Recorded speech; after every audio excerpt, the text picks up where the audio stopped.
Hey, what's up, guys? In today's video, I have a special guest. His name is Luke. He's also on the same language learning journey as I am and most other people. So he's learning Spanish as well, and he's got a considerable amount of hours. So yeah, he can give us some tips about his language learning journey, what he's done so far, what can help us. So yeah, Luke, do you want to give us a quick intro? Yeah, sure. As you said, my name is Luke, and similar to you, Joe, I've got a YouTube channel where I've sort of had it for 6 months now, and I've just been trying to show my journey where I started off with dreaming Spanish, and then I've been able to move into native content, and I've sort of been uploading italki videos where I have conversations with natives or just tips and tricks I've learned along the way with learning Spanish through comprehensible input. And yeah, I hope Mhm. to sort of continue to get better over the coming years. Sure, sure. Yeah, I have like a bunch of questions. I'm sure like many people wanted to know and all this. So yeah, I just wanted to start off with why Spanish? Like why did you start learning Spanish? You're from Australia, right? So Yeah. why exactly Spanish and kind of how did you get started and all? Yeah, well, it's a good question because it's like especially as someone from Australia, I think people find Yeah. that a little bit strange. Obviously, if you're from the States like yourself, I've been to the States before, and I'm always amazed how many Spanish speakers there are. So it sort of makes a lot of sense why they teach it in primary schools and high schools, and a lot of people want to learn it, obviously. But in my case, in Australia, there's not really, you won't come across many Spanish speakers. You'll come across some people traveling around Australia in the city and here and there, but it's not a sort of, for my life in the suburbs in Melbourne, it's definitely not a day to day occurrence to be sort of communicating and having a reason to learn Spanish. But the reason I sort of learned is sorry, it's a bit of a long story, but Sure, sure. I they teach languages in school, obviously in Australia as well, but people don't take them very seriously. I think, well, I know I did German in high school, pretty much learnt nothing, which probably was mostly my fault. I definitely can't put all the blame on the teachers. So I just sort of had this mold in my head, probably after I finished high school, and for 1 to 2 years after that, that it just wasn't possible to learn another language. I just thought the only way I could learn another language is if you legitimately dropped me in a country for 10 years and I wasn't allowed to speak English. I'm sure I would have thought, yeah, maybe I'll learn it. But I just didn't think it was possible until I went to Europe on a trip probably like 2, 3 years ago. And you obviously, I was staying in hostels and doing it quite cheap. And you meet people who speak three, four languages sometimes. And that just sort of made it click in me like, oh, if they can do it, I can do it. So I sort of came home to Melbourne from that trip and I had this idea of like, I want to learn Spanish. It probably makes the best sense for someone who likes to travel. Um, so yeah, that's sort of how it all started. And I spent a lot of time researching what was the best method. And then it sort of just grew and grew from there until it got to the point of like, yeah, I can actually do this. Yeah, I think Spanish is a big like travel hack. Like if you know Spanish, you get access to like all of Latin America. You can go to Spain, a bunch of places. And there's like so many second language speakers. Mm. At least this was one of the reasons I picked Spanish is because you can just like travel anywhere. Um, but yeah, it's pretty interesting, especially since you're from Australia. I would think maybe you would pick some other language, maybe French or like something maybe closer to you. Well, yeah, I guess probably the most like the best language to learn as an Australian would probably be Mandarin. I would Really? probably think just because like there's so many Chinese here in Australia. That would Mhm. probably be the most well in terms of most useful. That would probably be the best one to learn if you wanted to use a language day to day. Mhm. Um, But yeah, it was probably going to be a bit too hard for me. Yeah, it's Spanish like is a little bit easier, so yeah, went Mhm. with Spanish, and obviously, as you said, it's definitely a bit of a travel hack for Mhm. sure. Yeah, Mandarin for your first language maybe not might not be the most nicest or like Yeah, the maybe down the track when I'm retired or something, might give it a yeah. crack, but definitely not now. And when did you start your journey? Like when, like did you start a couple years ago or? When did I start? I started probably what is it, 2024 now, so it would have been oh yeah, I haven't sort of recorded everything down like you have, but Mhm. maybe start of 2022 Yeah, or back end of 2021. So in that sort of range, I don't really have an exact date, but sure, yeah, sure. give or take. So you started around that time. And did you start right away with like comprehensible input and like dreaming Spanish and all this, or did you start with some other method? Kind of explain a little Um, bit about that. No, sort of started. Well, as someone, I just had no idea of where to start. You obviously just think of how you were taught languages in school. So I think the first thing I started was with I just went online and just searched up like Spanish tutors online, and I found one, and we just started doing classes where it was obviously very basic, sort of like English to Spanish translations and sort of how words were formed and a little bit of grammar. And I found it interesting. I was kind of in that phase where sort of anything was interesting to me in terms of the Spanish language because I was looking forward to learning it. Probably did that for, I did probably a couple of lessons a week for um, I don't know, maybe a month.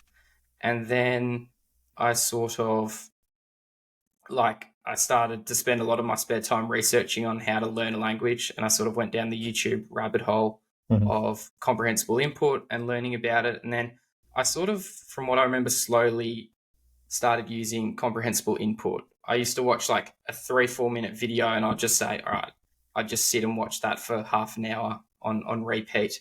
Hmm. And then obviously my confidence got up with the method and then I just started to just do fully input only learning.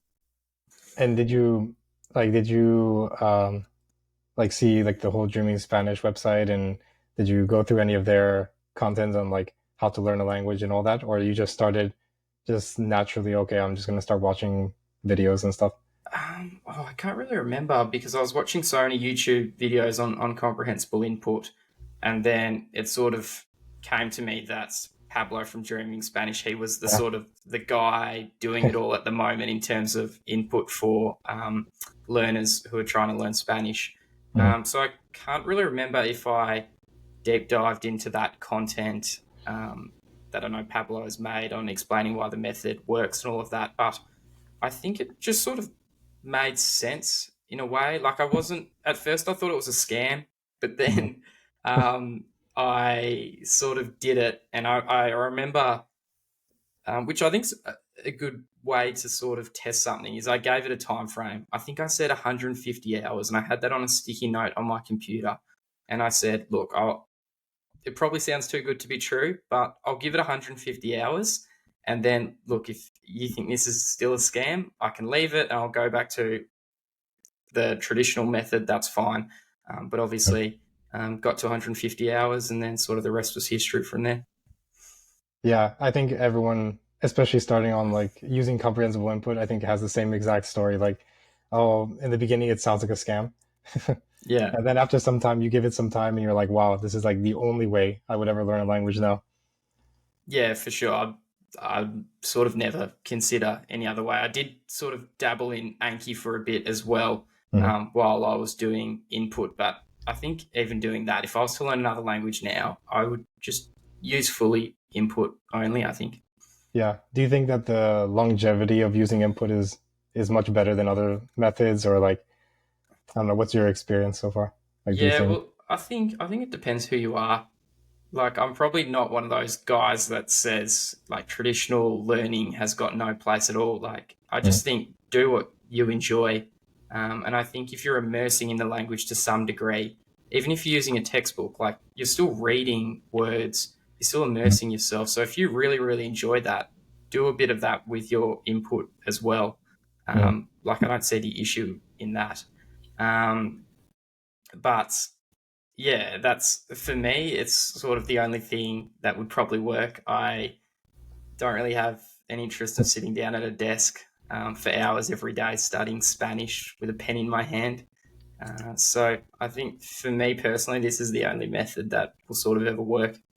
Yeah, same. I feel the same way. Like I don't know if it's not that I'm lazy, but I would rather use my time efficiently. So like if I can learn a language and do other things at the same time, it's like more optimal. I would rather do that than have to like put so much conscious effort and like sit down and all this. Yeah, for sure. And it's something I sort of found it quite easy to sort of mold into my life, Hmm. because you're not relying on anyone. You're not relying on a tutor or anything to show up. Obviously, when you're doing speaking practice, yes, but when you're starting off and just getting that input, you can just do it when you like. If you've got 20 minutes free in the morning, use that time and then do another 60 minutes in the afternoon. That's fine. So Yeah, I think it's a really flexible time to sort of a flexible way to learn a language. yeah. And what do you think is like the what was the easiest part? Let's say easiest part and the hardest part so far, like throughout this whole like I think on your channel you had mentioned you have almost about 1,500 hours, give or take. Mm, yeah. Well, the easiest part. Well, I'll probably start with the hardest part, because that might lead into what the easy part is. But I think Mhm. the hardest part is, I was going to say staying disciplined, but it was never staying disciplined. I was always very motivated to keep going. Um, I think the hardest part for me was just sort of, it was probably starting off and just Mhm. getting into that habit. And then once you've built that habit, it becomes everything becomes quite easy. So I'm probably that's probably what I'm sort of the proudest of myself for doing is that beginner stage where you're still not that good. And Mhm. like I remember there was moments I was down at a friend's house, like down the coast just for a little holiday, and the full day was busy. We were doing activities and all of that, going to the beach, and then I still had the discipline to sort of come home. And even if it was like sometimes it would have been like 1 o'clock in the morning, and I was like, no, I'm doing this 30 minutes of Spanish. I'm getting it done. This is what I committed to myself. Mhm. Um, so, well, I guess you could sort of call that discipline in a way. So that's probably the hardest part of it for me. But in saying that, I wanted to do it. I was motivated, so it wasn't too bad. But in terms of what was it, the easiest part? Mhm. Well, I think as we just talked about the method as a whole, um, it's a pretty easy sort of method. Like just Yeah. sort of surround yourself in the language as much as possible, and you'll get better. So yeah, just the comprehensible input method. I didn't know it existed before looking into it, and yeah, it's been great. Yeah, I think that like the work is already cut out for you. It's pretty much just get a bunch of hours in. Really, like some of the hardest parts is just getting that input or like trying to figure out ways to get that input. Yeah, definitely. Like I think it can sound sort of romanticized a bit, the comprehensible input method, but Mhm. I think it's important that we don't fully sort of disregard that it still takes discipline, especially when starting off. Yeah. Um, you've still got to sort of put in your time, and sort of everyone's on an equal playing field, sort of in a way. You've just got to Mhm. get the hours in. Yeah, some people might be a little bit of ahead because they have exposure as a child or something like that, but Mm. everyone starts off at zero. Like when you're born, like you have no language, so you Yeah, start off at zero and you have to like start from there. yeah, it's a good Whether way to look at it. you start, a little bit ahead or a little bit earlier, doesn't really Mm-hmm. matter. For sure. Um, so you had mentioned, so you're like between around like 1,500 hours. Any tips on how, or like maybe you can talk about how you usually get your hours in each day, and do you usually like use podcasts, like TV shows and all that, and also any tips on like how to get more hours, or are you planning on getting more hours, or are you just keeping it Yeah, consistent? yeah, sure. So it's kind of funny with me. I've sort of had the same method the whole way since sort of the very beginning when I started with Dreaming Spanish, and that's worked really well for me. And that habit is it's in me. That Yeah, habit, it's ingrained. it's ingrained. I don't think I can't think of it. I think it will stay in me for a long time. Hmm. And that habit was a minimum of 1 hour every day. Um, as an absolute minimum, with the exceptions of holidays when I was going away. Dropped that down to 30 minutes because obviously I still want to live my life on holiday. Mhm. I don't want to be taking up too much of my friend's time doing an hour. So I just dropped it to half an hour, and I just try to do sometimes 20 minutes in the morning, 10 minutes at night, or just wherever I can find some free time. So Mhm. that was sort of my hard rule I had with myself. And then obviously some days, vast majority of days, I'm getting a fair bit more than 1 hour. Um, I know you're quite big on the method, Joe, of like having it on in that dead time period when you're at the gym, Mhm. in the car, going on walks or any of that. So I definitely used that for myself, in the car a lot starting out, had just beginner podcast going.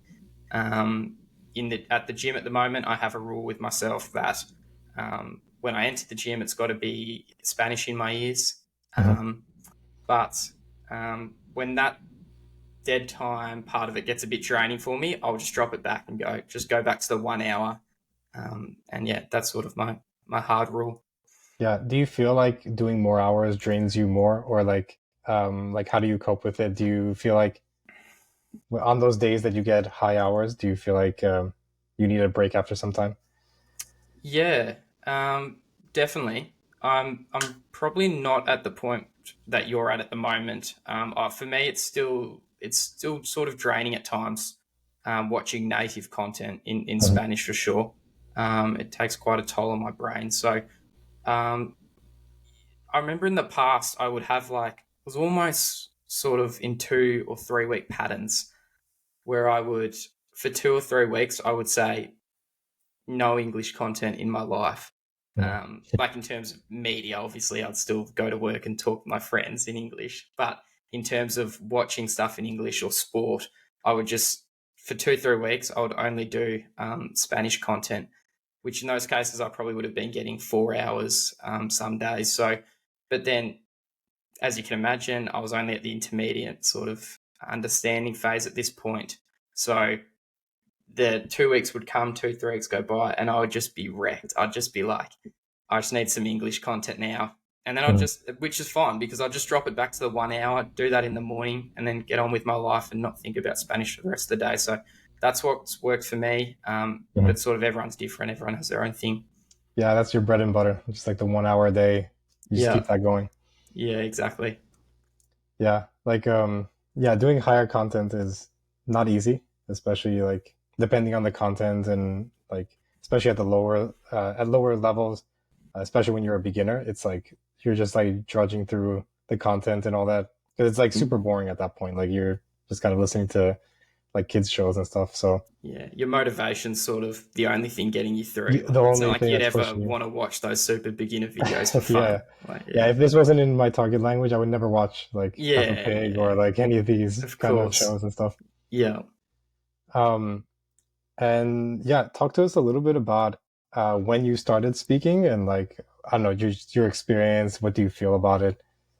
Yeah, sure. When I started my speaking, I know I put my first iTalki video up and I said I was at 400 hours.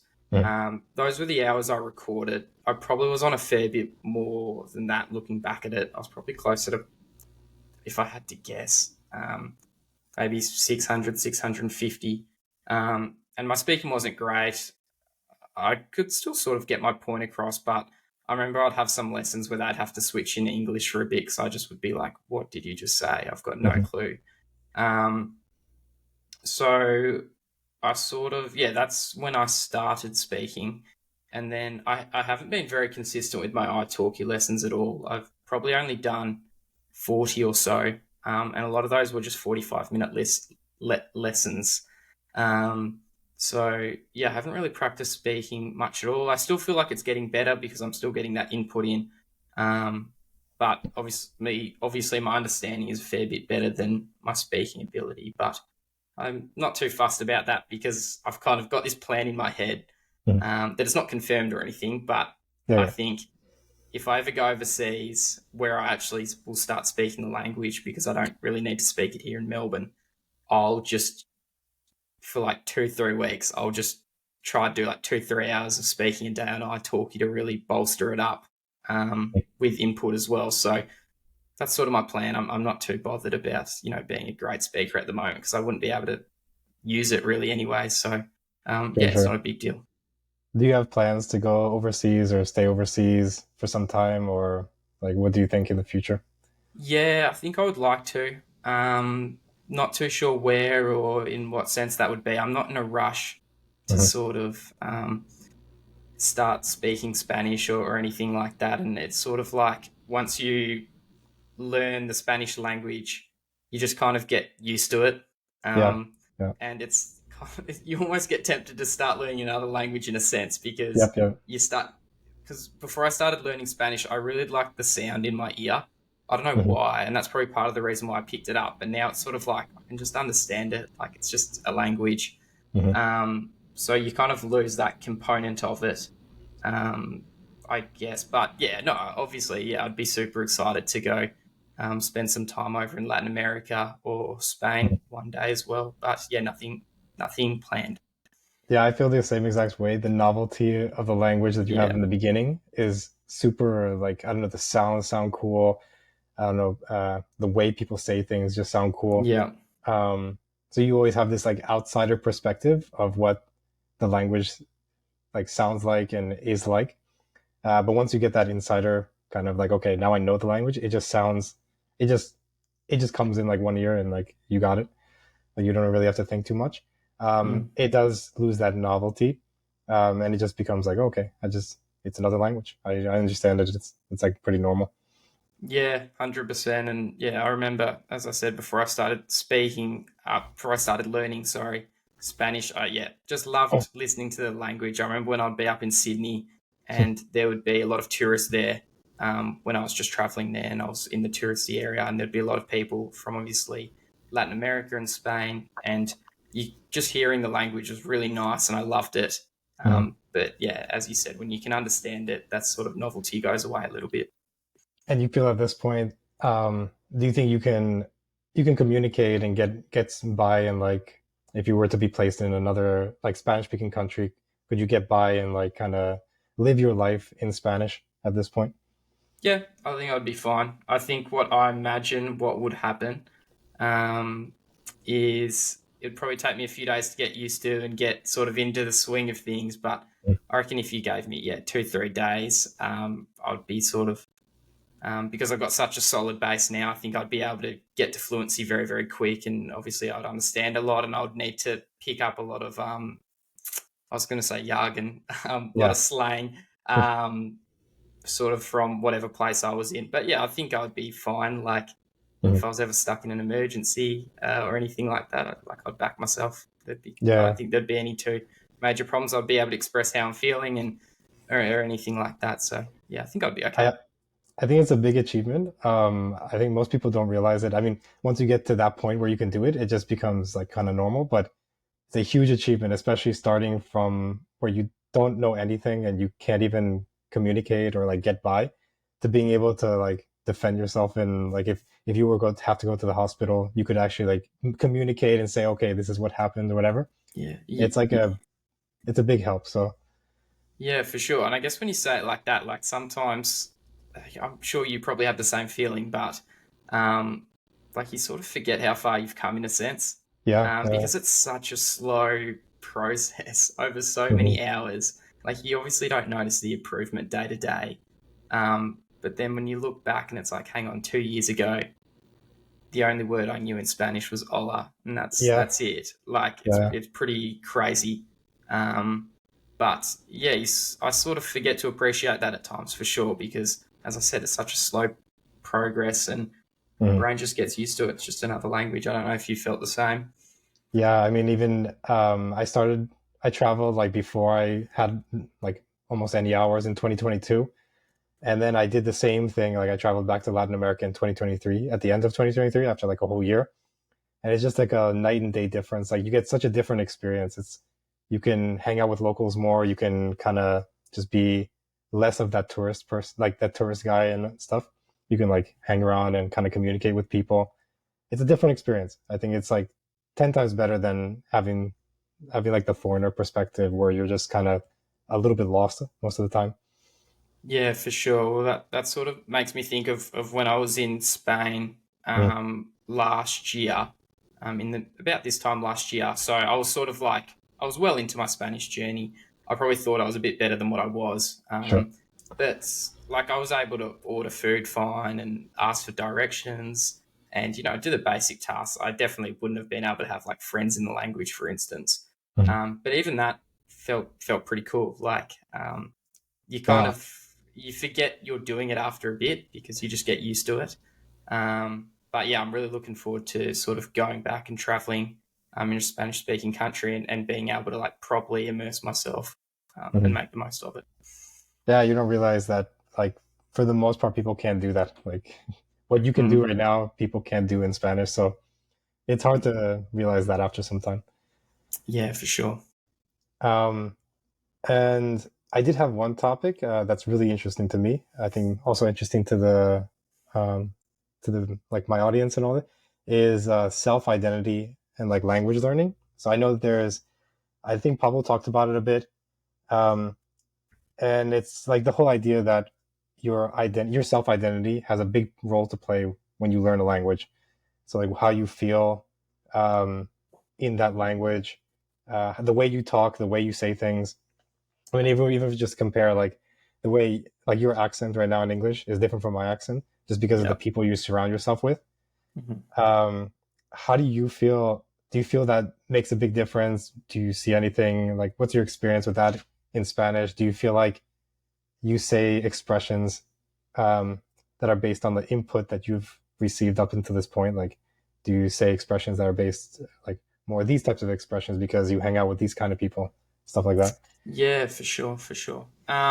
Well, well, I haven't really spoken too much, I guess, so it's probably Mhm. hard to tell at the moment, if I'm honest. And when I'm doing the italki lessons, Um, like it's not extremely basic. Like we're still having proper conversations, Mhm. but I'm probably not at the point now where I can. I feel like I'm getting there.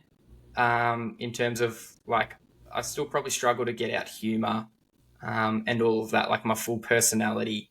I'm just sort of like trying to get by answering questions, telling a Mhm. story, asking a question. So I'm probably not at that point yet where I can sort of fully figure out who I am in the language, and um, but I guess that's the same with sort of like if I go hang out with my Australian friends here in Mhm. Melbourne, the humour I would never sort of give that humor to someone else from the States or from Britain, for instance. Yeah, Maybe from Britain, they share quite a similar sort of humor and personality in this sense. But I'd definitely tone it down if I was probably with a group of people from the States, for instance. So sometimes it's not even really about languages in that sense. It's just sort of the people you're around. But Mhm. yeah, I don't know if that really answered your question, but I'm definitely Yeah, still finding my identity a bit with the Spanish. And that's just because I'm probably not 100% sort of fluent yet where I can just roll off anything. yeah. And do you listen to specific types of content, like more content from Spain or content from Latin America? Do you like those types of content more? Yeah, I've sort of tried to listen to a whole bunch. And the reason that's kind of was done on purpose Mhm. because I wasn't sure where I wanted to travel to, um, or what I really wanted to sound like or anything like that. And looking back on it, probably wouldn't have made much difference. Like Spanish is still Spanish. Obviously, there's a lot of accents and all of that, but Mhm. like if you speak Spanish fluently, you speak Spanish, you can get by anywhere. Um, like give it a few weeks in a place, you'll pick up all the slang. But yeah, tried to get a good sort of mixture, as I said. I found on YouTube, I watch a lot of videos from people from Spain. They have, I know streaming's really big in Spain for some Mhm. reason. There's a few guys that make some good videos and they upload their streams onto YouTube. So I've been watching a lot of them, and I've probably noticed the culture of the Spanish content from Spain. It's probably a bit more similar to what it is in Australia. Mhm. It's a bit more relatable, I find. So that's probably why I'm a little bit more attracted to it. Um, but it's funny though, when I watch a TV show, I always prefer to watch it in the like the South American dubbing Okay. compared to the Spain dubbing. I don't know why, Mhm. but I can just understand it so much more. easier. That's interesting. Yeah, I know there's always like this war between like the Spain dubbing and like like South American dubbing, for like Simpsons and all this kind of stuff. It's really funny. Yeah, how have you found that? I just find this like the South American one or Mhm. Latin American one way easier to sort of understand. It's a lot smoother on the ear, I find. Yeah, I feel like maybe if I listened to more of the stuff from Spain, I would feel the same way with the Spain like dubbing. But yeah, there's like so much exposure to South America in US. So I Yeah, feel like it just sounds easier, even from the very beginning. Maybe in the very, very beginning, like the first couple hundred hours, I was listening to more stuff from Spain. So maybe it was a bit easier, but at that point you really are like still a beginner, so you don't really know too much. yeah, Um, but yeah, at least for me, I'm mostly listening to like South American or Latin American, um, like dubbing or the content from Latin America. yeah. Well, that makes sense, I guess, given your location. Yeah. One thing I think that's big in language learning is that do you think that you need grammar at some point, um, to learn a language? Yeah. Um, I'm not sure to be honest. It's hard to sort of give a direct answer. I like to think because I do get comments on my italki videos from people saying, and they give it to me in a really constructive and nice way. They're not sort of trying to have a go at me or anything like that. Hmm. Because as I said, obviously my speaking's not perfect, and they say you should study, XYZ grammar, and I always take that on board and have a look at it. Um, but in terms of like, can it be avoided fully? I think so. I think if you get enough input in, like I don't really know any grammar in English. I don't really know the rules or anything. If you told me to explain um, to someone, a class of kids, the rules of English language, I Yeah. have no clue where I would start. But I can speak it okay. Like I can get by. I like to Yeah. think so. Um, yeah, I definitely don't think you need it. But in terms of could it bolster your learning, I'm not sure. It's sort of hard to say. But I definitely don't think you need it. No. Yeah, I'm kind of on board in the same way. Like, I don't even know where I would start with English. Like, there's like so many exceptions that I I wouldn't even know how to teach like a specific rule, you know? Hmm. And yeah, for like, I don't know, do you really need grammar? Um, I would say that at least we can see in natives that they definitely don't know grammar. Hmm. So I would say like safely that grammar is not needed, but maybe in the process of language learning as a second language, maybe it would be helpful, like in those very beginning stages. Yeah. Um, that being said, like I haven't done any grammar, so Yeah. Neither. yeah, I think like yeah, I totally agree with that. And for me, it's kind of like this might sound a bit stupid, but I've kind of sort of got the opinion now is like I really don't want to do grammar, even if it hypothetically meant that I would speak not as good. I'd probably just be happy to keep doing input because I yeah, just really can't be bothered, yeah. I mean, you've to gotten to be this honest. point without it, so it's like Yeah, that's what I you also guys will just think as keep well. pushing, you know. Yeah, exactly. Yeah. If it takes me more time, it's whatever. Like Yeah, you've got all I'd the time in honestly the world. rather it take me more time than sort of sit down every day and go grammar. I've got no interest in sort of the grammar structure of the Spanish language, and some people do have that interest, which is really good. Like, you should probably dive into that and get to Mhm. know it really well. I'm sure it'll help speaking the language as well, but I've got zero interest in that. Mhm. Um, and I think another big question that a lot of people have is, what do you think about the timeline that Dreaming Spanish lays out? So it says 1,500 hours is the, I don't know, gold standard for, okay, you're fluent enough in the language. Yeah. Well, I think 1,500 hours, I like to sort of think of that number as it probably just gives you a really good, solid base in the language, I think. I'm probably near 1,500 now. I'm not counting, but I think I'd be close, definitely give or take. And I definitely wouldn't say I'm fluent in the language. I can't speak really like a native. I can't speak the same speed as a native. Can I get my point across? Yes. As we mentioned, if you dropped me in an emergency situation in Mexico, for instance, would I be okay? Yeah, I'd be fine. Could I sort of do day-to-day tasks, go to the bank, find a place to live, um, meet friends? Yeah, I'd be fine. But I'm definitely not fluent. So Mhm. I think, from Dreaming Spanish claiming that 1,500 hours you'll be fully sweet, you're fluent. Um, I'd probably disagree with that. I think probably almost double the time might be a good way to Mhm. look at it. But that's not to say, yeah, I like to be careful with this because I don't want to discourage anyone from not doing it. Like 1,500 hours, you'll be very good. You'll be able to understand so much, and you'll be so much better than what you were when you started or when you were at 1,000 hours or 500 hours. So, yeah, I definitely don't want to discourage anyone, but it does take time. Yeah, I think all the nuances with the language, it's not like you have to think about it like your native language you picked up. You have so many hours, you have hundreds of thousands or like tens of thousands of hours of input Yeah. in your native language, and you can speak the way you do because of that.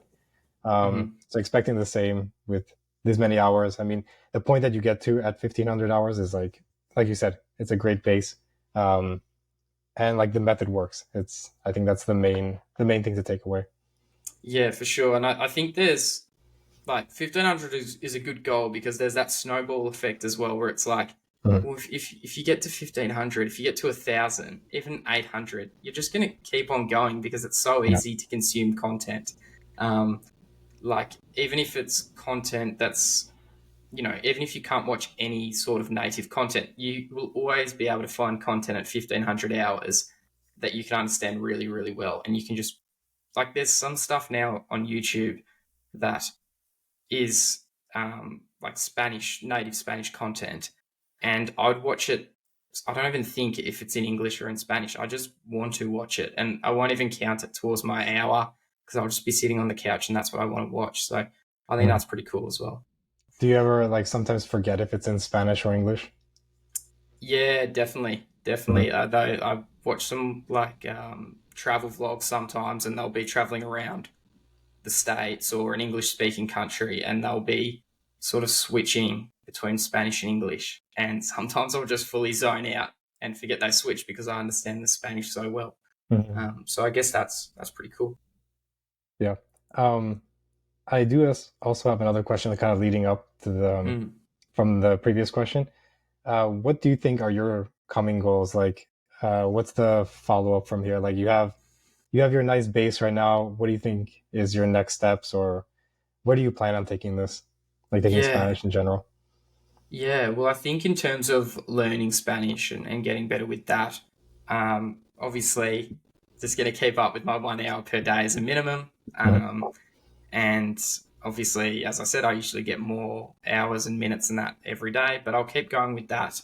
And I've kind of got this thought in my head that I would like to go traveling in the future. As I said before, I'm not too sure like when exactly or where I'll go, but I think what I'll do is like 2 weeks before I go, um, I'll just really dial in on input, and I might do a week just input where I might try to do 8-10 hours a day of like concentrated input sitting down um, for a week. And then I might, as I mentioned before, do sort of a week of just italki lessons to really bolster it. And then I can go and be very comfortable in the language straight away as soon as I Mhm. get off the plane.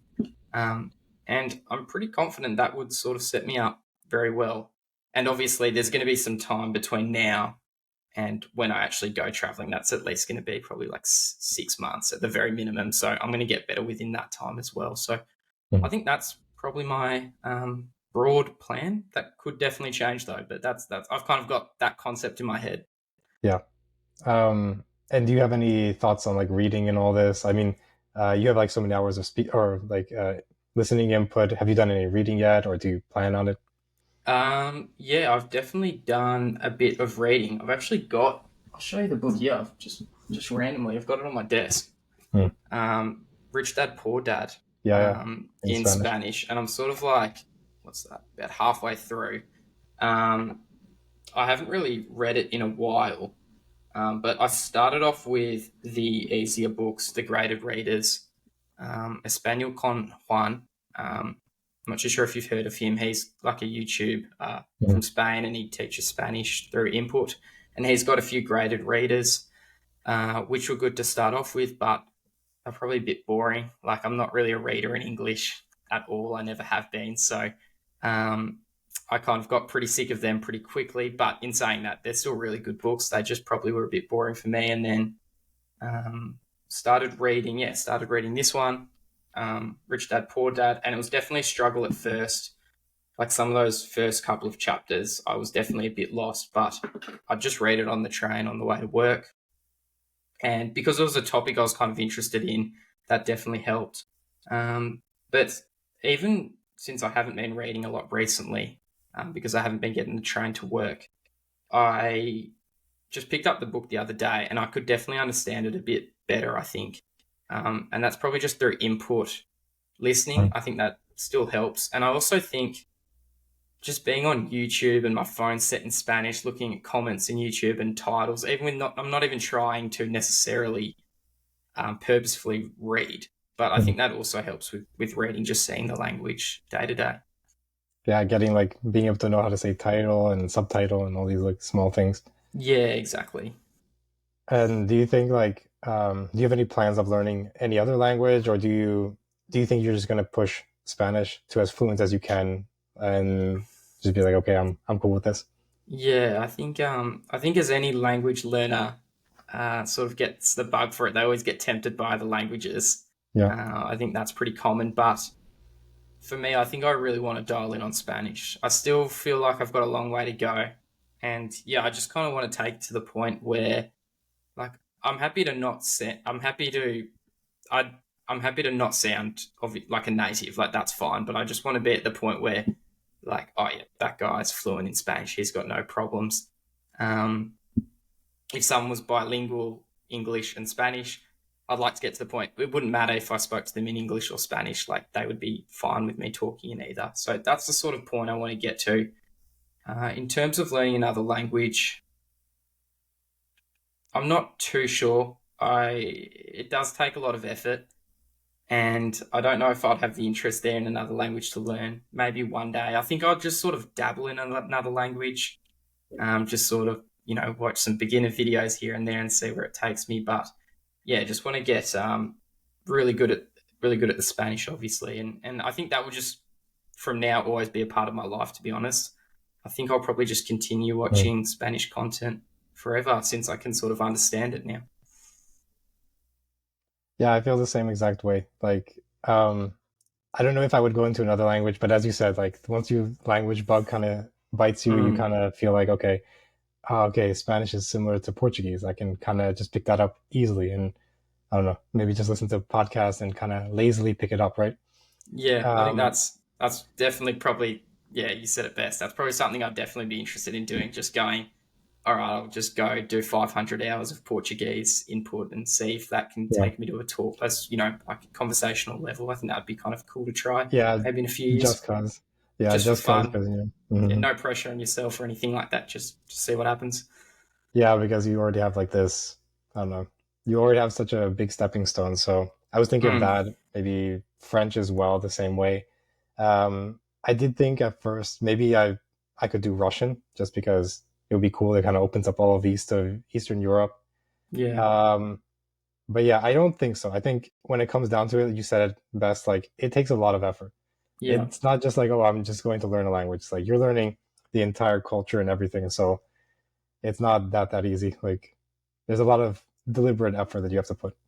yeah, for sure. And I think you really have to want to do it. It's not something you can sort of, oh yeah, I'll give it a go. It's like, no, you're doing it and you're going to become fluent, or like probably, like, what's the point of even bothering? Sort of is the way I Yeah, sort of look at it. Um, but yeah. yeah, yeah. Coming up to the end of our interview, I do have one last couple of questions. Um, Hmm. do you think that anybody can do this? Like, and do you have any last advice for any people that are newly joining, like the comprehensible input, like kind of journey and all this, like dreaming Spanish? Yeah. Well, yeah. In regards to that first question there, yeah, I definitely think anyone can do it. Unless you've got a cognitive sort of limitation in the way. Hmm. Other than that, if yeah, I think you can do it. I think anyone can do it. Um, as I said, with the exception of sort of extreme cases, yeah, it just takes hours. Everyone sort of can speak their own language and they can speak it very well. Hmm. Um, I've never met someone who grew up in Australia and can't speak English. So, and they were born here, obviously. That's not never the case. So, um, if anyone can do it because it's quite simple. They've done it before, and I think people forget that. So yeah, anyone can. It just takes time, and it just takes effort. So yeah, it's literally just a matter of putting in the hours. That's all. It's nothing special. There's nothing special, obviously, about people like you and me, just people who decided they wanted to dedicate a lot of hours to doing it. And And in for yeah, for yeah, advice for people newly joining. yeah, yeah, advice for people sort of starting off their journey with comprehensible input and dreaming Spanish. Um, I'd just sort of say, just trust the process. I'd probably say, which is probably a bit cliche, but yeah, just trust the process and sort of enjoy the ride for what it is. Don't compare yourself to others, and don't get worked up if you're not at a certain level when you think you should be.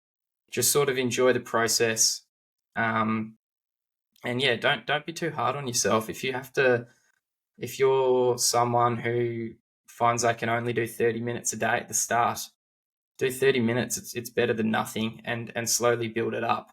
You don't have to go all in and guns blazing and burn out early. Just take your time with it. And if you're making a proper commitment, it's going to become part of your life. It's not something that, you know, you just, like in the past, I kind of thought language learning was a thing. All right, you learn it to fluency, you do it, and then that's sort of it. But that's so not the case. I think so. Yeah, just trust the process and enjoy the journey. Yeah, I think the journey is always like you don't realize how enjoyable the journey is because in the beginning, like it's still kind of new, and then once you get to like some certain point, you realize that okay, like getting to this point or being at this point is not the part that I enjoyed the most. It was like the entire journey of getting there, kind of enjoying the content that I listened to throughout the whole time. Yeah, 100%. Well, especially as like English speakers, we can go travel the world with just speaking English and we can get by fine. So Yeah. the end result's probably not actually that special. You can just communicate to a few more people that don't know English. Hmm. Um, but yeah, it's that journey and it's the process. And um, yeah, it's just another cool thing to sort of add to yourself. Cool, cool. Yeah, thanks so much, Lou, for joining us here and kind of talking about your experience. Hopefully, we can have you back on and we can talk a bit more. But yeah, best of luck, and I'll see you. No, I appreciate it, Joe. Thanks for having me on. And yeah, obviously your journey's very inspiring as well. So I'm sure we'll chat again in the near future. So yeah, loved it. Thanks for having me on. Cool. See you. Cheers.